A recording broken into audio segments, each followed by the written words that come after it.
impossible for a patient to still be alive. One terrified nurse, assuming the surgery started, she had the patient's mouth curled into a smile several times whenever his eyes met hers.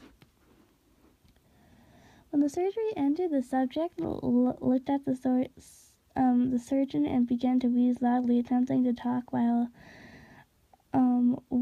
struggling. Assuming this might be something of importance, the surgeon had a pen and pad fetched so the patient could write his message.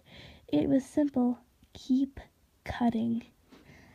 The other two test subjects were given the same surgery, both without anesthetic as well. Although they had been injured with physical or demeanor of the operation, the surgeon found it impossible to perform the operation while the patients laughed continuously. Once paralyzed, the subjects could only follow the attempting researchers with their eyes. The physical nervous system and the abnormally supported the period of the time they were soon trying to escape their bonds. The moment they could speak, they began asking for the gas. The researchers tried asking why they injured themselves, why they had ripped out their own guts, and why they wanted to be given the gas again. The only response was giving, "I must remain awake." All three test subjects' restraints were reinforced. They were placed back into the chamber, awaiting determination as what should be done with them. The researchers, faced with the wrath of the military, being forced to having failed the started goal of their project, considered euthanizing the surviving subjects. The commanding officer and EX-KGB insisted Saul Partold wanted to see what would happen if they were put back on the gas. The researchers strongly objected, but were overruled. In the frustration of being sealed in the chamber again, the subjects were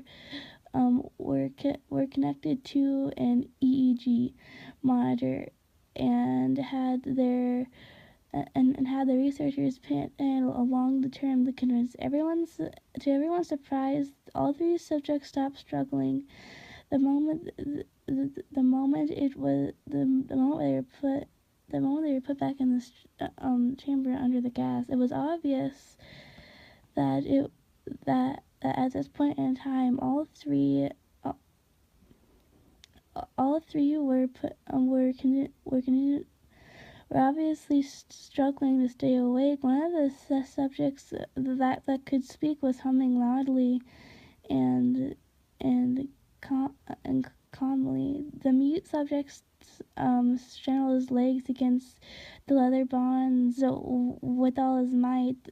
The first left, then right and left again for something to focus on. The remaining subject was holding his head off his pillow and blinking rapidly. Having been the first to be wired to the EEG, most of the researchers were monitoring his brain waves. In surprise, they were normal most of the time, but sometimes it flatlined extremely. It looked like he was repeatedly suffering brain death before returning to normal. As they focused on the papers scrolling out of the EEG, focused on the sisters going out of the brainwave monitor, only the nurse saw his eyes slit shut. The same moment his head hit the pillow. His brainwaves immediately changed to that deep of sleep, then flatlined for the last time as his heart stopped. The only remaining test subject that could speak started screaming to the to be stilled, and now the brainwaves showed that these same flat lines as one who had died from falling asleep. The chamber gave as the other died from falling asleep. The commander gave the order to seal the chamber with both test subjects inside, as well as the three researchers.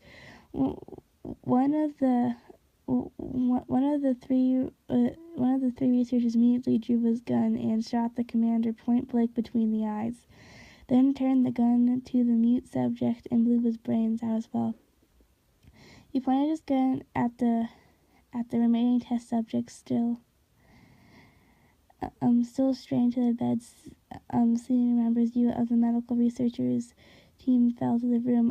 "I won't be locked in here with these things, not with you," he screamed at the man strapped to the table. "What are you?" he deemed. "I must know." The subject smiled. "Have you forgotten so easily?" the subject asked. We are you. We are the madness that lurks within all of you, to be free at any moment in your deepest animal minds. We are what you hide from inside your beds every night. We are what you sedate into sleep, into sense of paralysis when you go into the nocturnal sleep, where we can when you go into your nocturnal half, we cannot be tired. The researchers paused when immediately the subject's heart began to fail. The EEG flatlined as the subject weakly choked out, "So nearly free." I'd like to thank you guys for listening to the story, and also sorry I stuttered a lot because some of these words are really hard to read, so I hope that you guys enjoyed that video. Don't have too many nightmares. Have a great day, and goodbye.